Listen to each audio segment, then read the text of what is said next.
That was the worst possible move to pull on prime Mike Tyson. During the bout, Tyson lost his footing and ended up in an awkward stance. His opponent decided to capitalize on it and tried to land a dirty strike. Looking at Tyson's face, you could tell this was the biggest mistake of that fighter's life. That evening, his opponent was James Smith. James is a true veteran with vicious power and polished technique. He was already a former champ in his weight class and carried a massive amount of pride. Smith stood out for his KO power, consistently putting his opponents to sleep.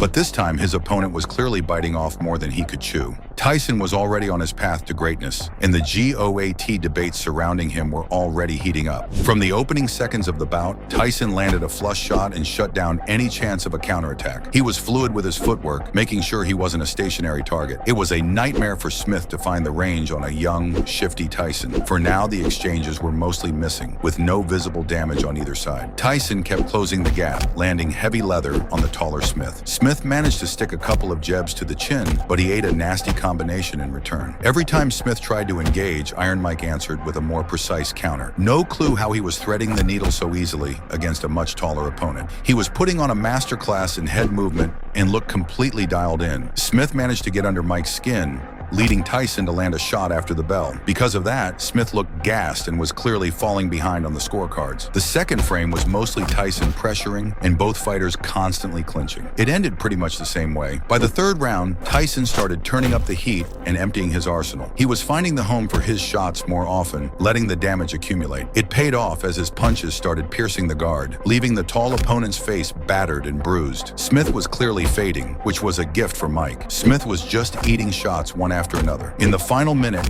Tyson was countering the jabs at will and looked like the prohibitive favorite. Smith barely survived the round. In the later frames, Smith started losing his mind, literally mimicking a bird's silhouette with his arms. He spent the entire time circling the ring and hopping around, making zero effort to engage. He was so gun-shy that he just pedaled away in circles, doing anything to avoid trading again. This was driving Tyson insane, so he kept stalking him, looking for the Shadow Realm knockout. Then came the turning point of the bout. Well, that was good. Almost hit him on the floor there. Tyson ramped up the volume, even as fatigue started to set in. True to form, Smith just ran even harder. Tyson was methodically banking rounds and setting the stage for the climax. It's impossible to count how many times he closed the distance and pierced Smith's guard.